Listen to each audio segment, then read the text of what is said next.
अस्सलाम वालेकुम, welcome to good knowledge. आज का हमारा टॉपिक है verb, phrase, clause. Phrase and what is the difference between phrase and what is the difference between phrase and clause. What is clause and what is phrase. Phrase किसको कहते हैं और clause किसको कहते हैं, आज इसकी कंप्लीट अंडरस्टैंडिंग हम करेंगे। तो चले आइए शुरू करते हैं। क्लॉज स्टूडेंट्स, सबसे पहले क्लॉज के लिए होना ज़रूरी है। क्लॉज के लिए होना ज़रूरी है, सब्जेक्ट का होना ज़रूरी है और वर्ब का होना ज़रूरी है। सब्जेक्ट और वर्ब, और जब ये सब्जेक्ट और वर्ब कंबाइन होते हैं, इन अदर वर्ड जब सब्जेक्ट और प्रेडिकेट कंबाइन होता है तो इसको हम बोलते हैं क्लॉज। और जब सब्जेक्ट और वर्ब कंबाइन होगा तो इट मेक्स कंप्लीट सेंस, तो इसकी सेंस क्लियर हो जाएगी। It will give full meaning, तो ये फिर हमें फुल मीनिंग कन्वे करेगा। क्लॉज की सबसे बड़ी पहचान स्टूडेंट्स यही है कि इसमें सब्जेक्ट भी आता है, इसमें वर्ब भी आता है। इसमें सब्जेक्ट भी आता है और इसमें वर्ब भी आता है। For example, he laughs, he subject है काम करने वाला, एंड लाफ्स वर्ब है। ही सब्जेक्ट है काम करने वाला एंड लाफ्स जो है वो वर्ब है। तो ही लाफ्स वो हंसता है, ही लाफ्स वो हंसता है, तो ये कंप्लीट सेंस कन्वे करता है। और जब कंप्लीट सेंस कन्वे करे और सब्जेक्ट और वर्ब का कॉम्बिनेशन भी हो तो उसको हम बोलते हैं क्लॉज। और क्लॉज की एक और साइन भी सबसे बड़ा होता है कि इट कैन स्टैंड अलोन। ये सब्जेक्ट ऐसा हिस्सा है कि जो मीनिंगफुल मैसेज कन्वे करता है, जो स्टैंड अकेला भी खड़ा हो सकता है। Number 2, he goes to school, he subject है, गोज़ जो है वो वर्ब है, एंड टू स्कूल जो है वो एक्सटेंशन है, ऑब्जेक्ट है, स्कूल ऑब्जेक्ट है। तो हमेशा स्टूडेंट याद रखिएगा कि क्लॉज के लिए सब्जेक्ट और वर्ब का होना ज़रूरी है, सब्जेक्ट वर्ब और ऑब्जेक्ट का होना ज़रूरी नहीं है। अगर ऑब्जेक्ट ना भी हो तो फिर भी ये फुल मीनिंग कन्वे करता है। और क्लॉज की सबसे बड़ी पहचान, इसमें सब्जेक्ट भी होता है और इसमें वर्ब भी होता है। अब आते हैं हम फ्रेज की तरफ। तो स्टूडेंट्स, फ्रेज जो है वो उल्ट है। अगर क्लॉज में सब्जेक्ट और वर्ब का होना ज़रूरी है और क्लॉज में सब्जेक्ट और वर्ब होता है तो फ्रेज में सब्जेक्ट और वर्ब मिसिंग होता है। फ्रेज में सब्जेक्ट और वर्ब मिसिंग होता है, यानी कि ना सब्जेक्ट होता है ना वर्ब होता है, ना सब्जेक्ट होता है और ना वर्ब होता है, और उसको हम बोलते हैं फ्रेज। फ्रेज हमेशा अक्सर जो है वो किससे बनती है, वर्ब की फोर्थ फॉर्म के बाद से बनती है।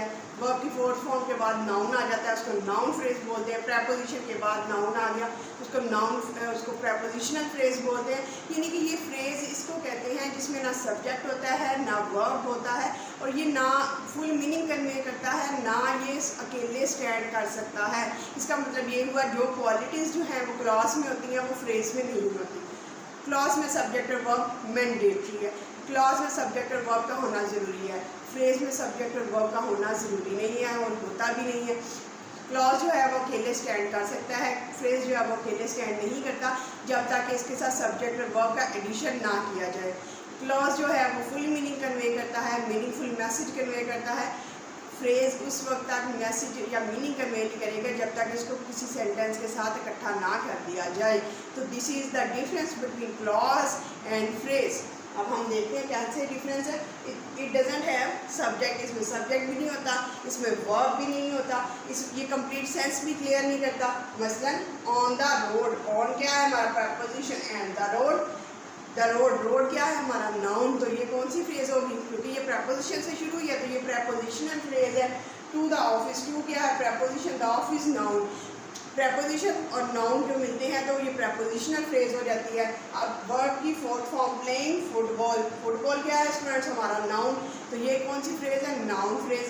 लिसनिंग म्यूजिक, ये कौन सी फ्रेज है, नाउन फ्रेज। तो स्टूडेंट्स हमेशा याद रखिएगा। अब ये ऑन द रोड, सड़क पर, क्या, टू द ऑफिस की तरफ, प्लेइंग फुटबॉल खेलते हुए, लिसनिंग म्यूजिक सुनते हुए, तो ये क्या है, इसका मतलब ये हुआ कि ये सेंस कन्वे नहीं कर रहा, ये सेंस कन्वे नहीं कर रहा, ये फुल मीनिंग नहीं दे रहा, ये अकेले स्टैंड नहीं कर सकता, इसमें सब्जेक्ट और वर्ब नहीं होता।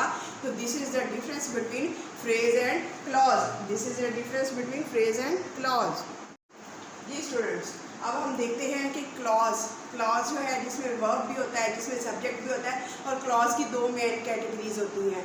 क्लॉज की 2 मेन टाइप्स होती हैं, एक होती है इंडिपेंडेंट क्लॉज और दूसरी होती है डिपेंडेंट क्लॉज। अब इंडिपेंडेंट क्लॉज कौन सी होती है, इंडिपेंडेंट क्लॉज स्टूडेंट्स सेंटेंस का वो पार्ट होता है जो अकेले स्टैंड कर सकता है, और डिपेंडेंट क्लॉज वो होती है जब इसको मेन सेंटेंस से रिमूव कर दिया जाए तो ये अकेले अपना मीनिंग कन्वे नहीं कर सकता।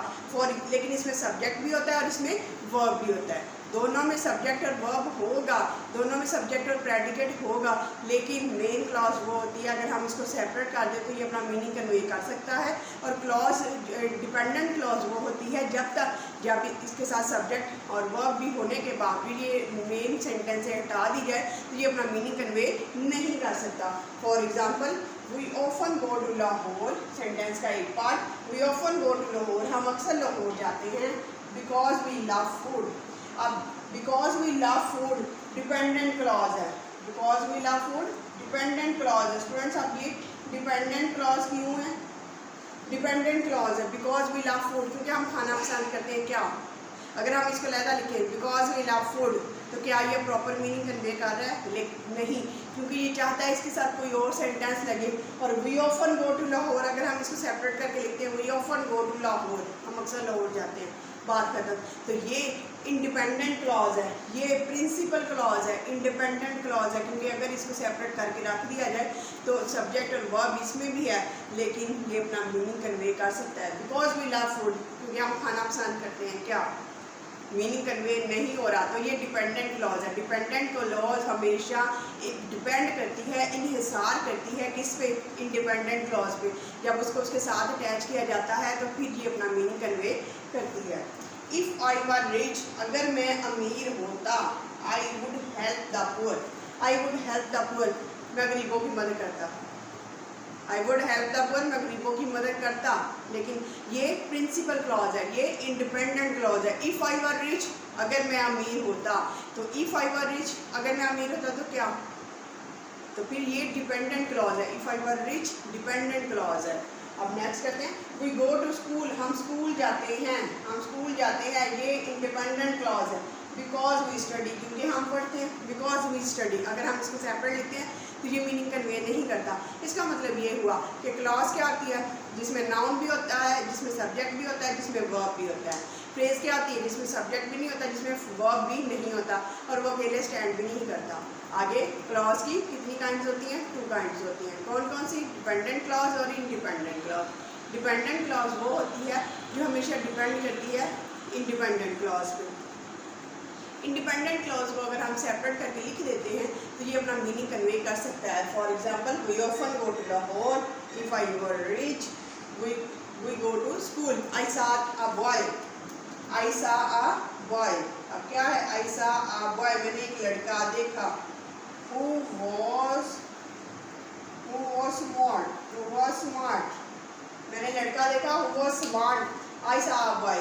तो ये जो सेंटेंस का बात है ये इंडिपेंडेंट क्लॉज है। I saw a boy, मैंने एक लड़का देखा, मीनिंग कन्वे हो गया। who was smart, जो कि स्मार्ट था, ये डिपेंडेंट क्लॉज है। तो सेंटेंस जो है वो 2 सेंटेंसेस से मिलके भी बन सकता है, जिसमें एक इंडिपेंडेंट क्लॉज भी हो सकती है और डिपेंडेंट क्लॉज भी हो सकती है। Dependent clause who was smart, जो स्मार्ट था।